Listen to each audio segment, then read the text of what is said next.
You are listening to PT on Ice, the Older Adult, a collaboration between the Senior Rehab Project and the Institute of Clinical Excellence.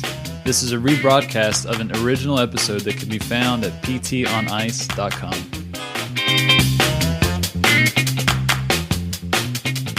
Okay, we're live. Good morning, folks. My name is Dustin Jones. I am one of two faculty under the Older Adult Division with the Institute of Clinical Excellence. The other is Christina Previtt. We just sold out our first cohort for modern management of the older adults. We're super excited about that. Cannot wait to get that going next week. The second cohort starts March 26th. So if you're wanting to get in on that, you still can. Just go to ptonice.com. But today, I wanted to talk about the squat. So we're going to build the squat through in the hashtag Old Not Weak and through in the hashtag Build the Bike. So I really want to preface this whole conversation with the whole concept of building the bike that Jeff Moore talks about a good bit. And that's basically showing the goods, showing that tangible impact that we can make in people's lives. And that can be very challenging in the world of physical therapy, especially when you're working with older adults. How can we make change quickly and to show them that we are going to benefit them dramatically if they continue to work with us? And for me, in my home health arena, the squat, building the squat is one of the best ways that I can do that. For so many older adults, they have been performing the squat or basically a sit to stand as an upper extremity movement for decades. So you all may see this if you're an outpatient, but definitely, if you're in SNF setting, acute care, home health, many of the different settings, when you work with a lot of older adults, the squat is basically an upper extremity movement. They're supporting themselves going up to try and get that force to come up, and they're controlling their descent with their upper extremities. They've been dependent on their arms for so long, and we can relatively quickly progress them to the point, a lot of times, where they're going to be able to get up out of a chair, get off of the toilet, get out of bed without having to use their arms to push. And that is an amazing thing that we can show them. We can build that ability for them to show them we're going to benefit them dramatically. We can give them back a little bit of their independence. And that is huge, and I think we need to really value that. So when we're talking about building the squat, you're recognizing that a lot of older adults, mainly use their upper extremities. A lot of times what you'll end up seeing is that it's more of a hip hinge pattern. They hinge, and then they get their arms where they need to go, and then they flop. There's not a lot of eccentric control. Usually, it's a lot of, lower extremity weakness, which we can definitely help. But sometimes there's very small factors that we can manipulate to be able to give them a little bit of independence with that movement. So the first thing that I'll typically work on is work on that hinging pattern in the seated position. So the common deficit that I see is an inability or the lack of just motor planning to be able to shift their weight anteriorly. Whether it's a mobility issue, whether it's a strength issue for some people, but a lot of times people are just afraid to go forward. It's a fear of falling for a lot of people. So we'll typically just do a hip hinge pattern, where we're just flexing, extending the hips, or we're trying to keep the back relatively neutral, where they're just kind of getting used to this pattern. And all we're doing, we're shifting our weight anteriorly, but we're getting our weight forward so their butt can come up out of the chair. So getting them really used to that, but then also utilizing momentum. So the quickness that they can move forward, their butt can come up out of the chair. So, we'll really focus going forward, and sometimes that'll help. If the rocking doesn't help, then maybe we need to shift their center of mass even further anteriorly. A lot of times you can do that just with arm position. So getting more mass anteriorly can help them stand up. And the fact that if you can just show them those few things and they come up to standing for the first time in sometimes decades, you have built the bike for them. You have locked that patient in. You've built that therapeutic alliance. They know that you are going to be able to help them in a really big manner. So beyond the hip hinge pattern, trying to utilize momentum, you can even, have them grunt. So a lot of, you all lift weights. You're in the CrossFit world, the strength and conditioning world.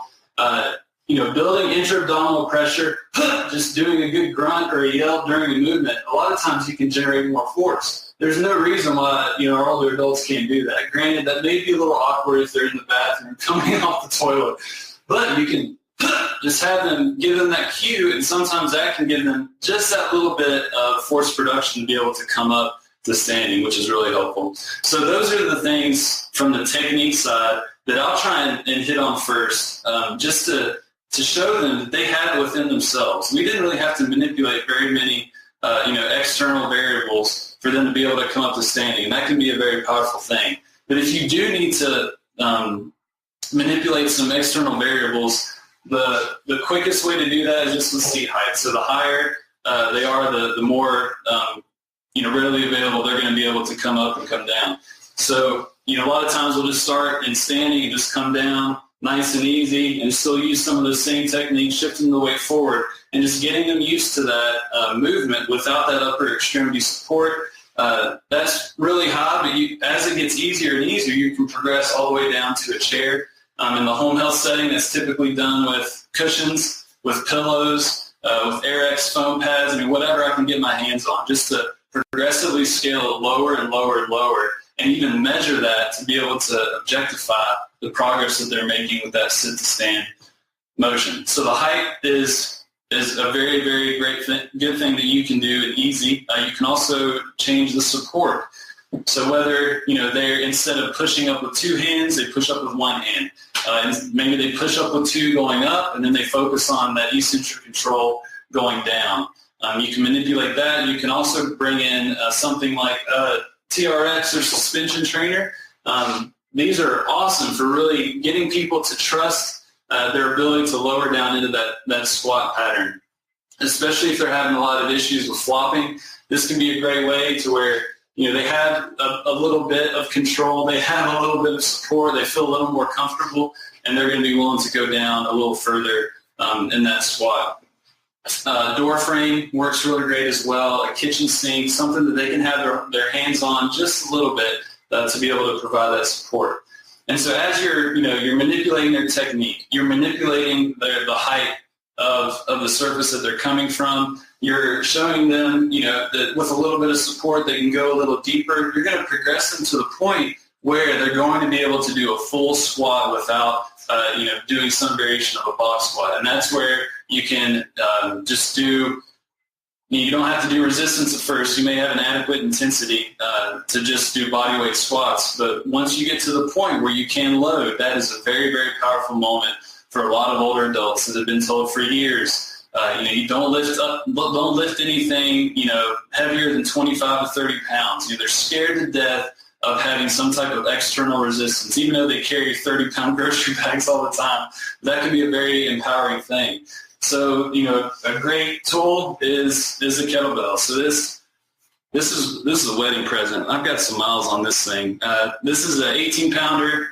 This is a 26-pounder.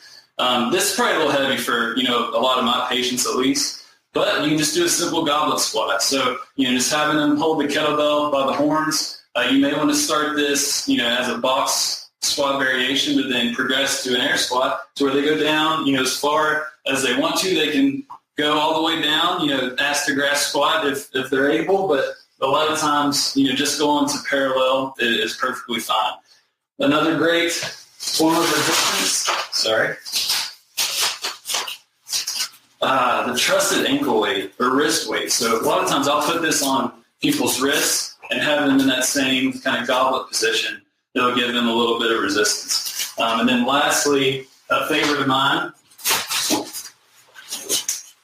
is the weighted vest.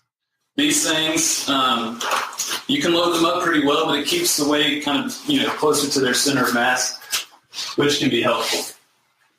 So that's it for this morning. Building the squat. So we're trying to give them independence. We're trying to improve our therapeutic alliance with them. We want to build the squat or build the bike. Show them that you can have an impact on their quality of life in a quick manner. You can manipulate their technique, working on that hinge, shifting their weight forward, using momentum. You can have them grunt, create that intra-abdominal pressure. You can manipulate their height. start tall and work your way down and be able to measure the height of that surface to be able to show your patient that progress. Then you can also add in some support, something like a suspension trainer, TRX, door frame, kitchen sink, whatever. But that can be a great way to really build confidence for them, but also build confidence in that eccentric portion of the squat. And then once you blow through all that stuff and they're ready to load with a full-blown air squat or not doing a box squat anymore, you got the kettlebell, weighted vests, dumbbells,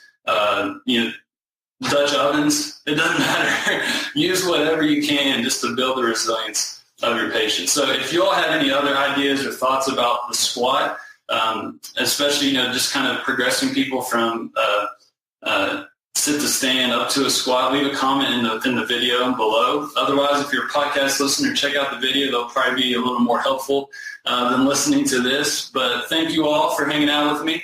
Lots of courses coming up this new year, so the price jump just went up to $595, but tons of live courses that are going to be all throughout the United States. The online cohorts are starting to get in gear. There's still a few spots left with the CMFA course, so just if you are interested in any of those things, just go to ptonice.com. You'll be able to find more info. Thank you.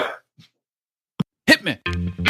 Thank you for listening, and if you enjoyed this episode, go to ptonice.com, click on the Courses tab, and check out Modern Management of the Older Adult. This is a course that myself and Christina Previtt are going to be teaching. It's 8 weeks, an online format, interactive, and solely focused on helping students change how they practice and how they work with older adults. For more information, just go to ptonice.com. Thanks.